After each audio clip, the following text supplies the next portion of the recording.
ဟုတ်ကဲ့ကျွန်တော်ဒီနာတာရှည်ဥယောင်တာပေါ့နော် ulcerative colitis လို့ခေါ်တယ် autoimmune ယောဂပေါ့ဒီယောဂကျွန်တော်ဘယ်လိုဖြစ်ခဲ့လဲဆိုတာလေးကျွန်တော်ပြောပြပေးမယ်ဗျကျွန်တော်ဘယ်လိုမျိုးစပြီးဘယ်ချိန်မှဖြစ်သွားလဲဆိုတာမျိုးအတိအကျတော့ပြောလို့မရပါဘူးလေဗျဒါကျွန်တော်ပြောရတော့မဟုတ်ဘူးကျွန်တော်ဆရာဝန်တွေကျွန်တော်မေးခဲ့တဲ့ဆရာဝန်တွေကျွန်တော်ပြခဲ့တဲ့ဆရာဝန်တွေပဲသူကအကြောင်းရင်းတစ်ခုတည်းကြောင့်မဟုတ်ဘဲနဲ့အကြောင်းရင်းများသောကြောင့်လည်းဖြစ်နိုင်တယ်ပေါ့နော်မျိုးရိုးရှိတာမျိုးတွေလည်းဖြစ်နိုင်တယ်ပေါ့ကျွန်တော်ပြန်စဉ်းစားကြည့်တော့ကျွန်တော်ဖြစ်နိုင်ခြေရှိတဲ့အခြေအနေ၃ခုတော့ကျွန်တော်စဉ်းစားမိတယ်အဲ့ဒီကျွန်တော်ပြောပြပေးပါမယ်ပထမတစ်ခုကတော့ကျွန်တော်10တန်းပြီးတော့ကျွန်တော်ဒီရေချောင်းသိပ္ပံလို့တည်တဲ့ရေချောင်းကောလိပ်တက်ခဲ့တယ်ပေါ့နော်ကျွန်တော်တို့ကဒီပထမနှစ်မှာအဆောင်နေရတယ်ဗျအဆောင်နေရတော့ကျွန်တော်တို့ဒီညဘက်ပေါ့နော်တကယ်ချင်းနေနဲ့ညတိုင်းနီးပါးလို့ကျွန်တော်ခေါက်ဆွဲပြုတ်စားဖြစ်တယ်ဗျခေါက်ဆွဲပြုတ်အချင်းဆက်တွေစားတယ်တကယ်ချင်းနေနဲ့ဆူစားရနေရှိတယ်မစားရနဲ့ကိုယ့်ကိုစားတယ်ပေါ့ညတိုင်းနေ့တိုင်းနီးပါးကိုကျွန်တော်ခေါက်ဆွဲပြုတ်တွေစားဖြစ်တယ်ကျွန်တော်တယောက်တည်းစားရတော့လည်းမဟုတ်ပါဘူးတကယ်ချင်းနေလည်းစားကြတယ်ပေါ့နော်ကျွန်တော်ကလည်းဒီအဆိုင်ဦးလမ်းကြောင်းအစားတွေအားနေနေလို့လည်းဖြစ်နိုင်တယ်ပေါ့အဲ့ဒီတစ်ခုတော့စဉ်းစားမိတယ်ပထမတစ်ခုပေါ့နော်ဒုတိယတစ်ခုကျတော့ကျွန်တော်ကြောင်းပြီးတော့လှုပ်ခွင်နဲ့ရောက်လှုပ်ခွင်နဲ့ရောက်တယ်ဆိုတော့ကျွန်တော်တင်မောလိုက်တာပေါ့တင်မောလိုက်တော့ကျွန်တော်ရွေးချယ်မိတဲ့ line ကဒီ chemical ကာကိုတွေ chemical တွေတင်တဲ့ chemical တန်က line ဖြစ်နေsafety ကတော့အပြည့်ရှိရဗျာကျွန်တော်ဒီ chemical တန်ကတင်မောတွေမှာကျွန်တော်တင်မောစလိုက်တယ်ဆက်စချင်းတင်မောလိုက်တာမှာလည်းဒီ chemical တင်တဲ့တင်မောတွေလိုက်ခဲ့တယ်ပေါ့နော်ဒီ chemical တွေမှာ safety တော့ကျွန်တော်တို့ရှိပေမဲ့ဒီအနည်းနဲ့အများတော့ chemical ရှူမိတာထိမိတာရှိတာပေါ့ဒါ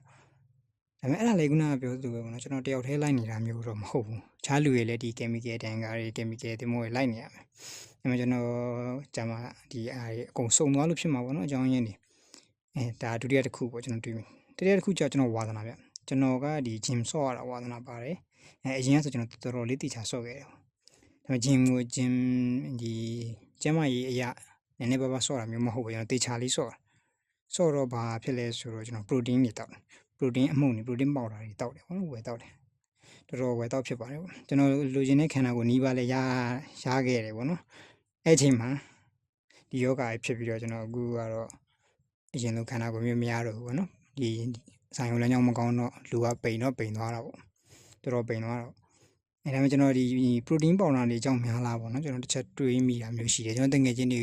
ဆရာဝန်တကယ်ချင်းတွေကိုမေးတော့လေအကြောင်းရင်းတစ်ခုအနေနဲ့ပါနိုင်တယ်ပေါ့နော်ဒါမှခုနကပြောလို့ပါပဲဒီ gym ဆော့လူတော်များများ protein powder တွေကတောက်ပြီးဆော့နေကြတာပဲပေါ့နော်ဟိုဖြစ်ချင်လို့ပဲလားကျွန်တော်ကဒီအဆိုင်ဦးလည်းညောင်းအားနေလို့ပဲလားတော့မပြောတတ်ဘူးပေါ့နော်ဒီအကြောင်းအရာတွေအခြေအနေမျိုးစုပြီးတော့ကျွန်တော်ဖြစ်သွားတယ်ဒါတွေပဲလားဆိုရင်တော့လေကျွန်တော်ဒါတွေးမိတဲ့အချက်၃ချက်ပေါ့နော်နောက်ထပ်တခြားတွေလည်းရှိနိုင်တယ်ဥပမာကျွန်တော်သင်္ဘောလိုက်တော့တစ်ခါတလေရက်တောက်ဖြစ်တယ်ဆက်လက်တွေလည်းအရင်တော့တောက်ဖြစ်တယ်ပေါ့နော်အဲ့ဒါတွေကြောင့်လည်းပိုင်လည်းပါမှာပေါ့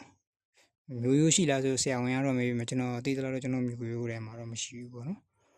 အမေကျွန်တော်ဘယ်လိုမျိုးယောဂဘယ်ချိန်မှာအတိအကျဖြစ်သွားတယ်ဆိုတာမျိုးတော့ကျွန်တော်လည်းမသိဘူးဆရာဝန်တွေကလည်းဒါအဲ့လိုပြောလို့မရတဲ့ယောဂမျိုးပေါ့နော်ဟိုအရင်တည်းကနှစ်ရှည်လများဖြစ်နေပြီးတော့ဒီယောဂဆိုးတော့မှသာယောဂလက္ခဏာတွေပြ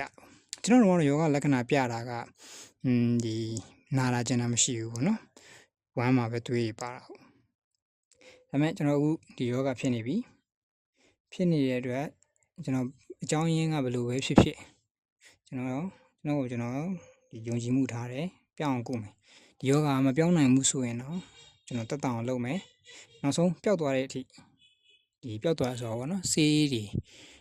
မတော့ရပဲနေဗောနော်နေနိုင်တဲ့အထိကျွန်တော်ကုပါမယ်လို့ကျွန်တော်ဆုံးဖြတ်ထားတယ်ကဲအခုဒါကတော့ကျွန်တော်ယောဂဘယ်လိုမျိုးဖြစ်လဲဆိုတာမျိုးကျွန်တော်တွေးမိတဲ့အချက်လေး၃ချက်ပေါ့နော်မိတ်ဆွေတို့လည်းမိတ်ဆွေတို့ယောဂတွေဘယ်လိုများစဖြစ်ခဲ့လဲဆိုတာမျိုးလေးစင်ပြေရင် comment လေးမှာပြောသွားလို့ရပါတယ်အဲမှာခြားလူတွေလည်းကြည့်လို့ရှိရင်တည်နိုင်မှာပေါ့နော်ကျေးဇူးတင်ပါတယ်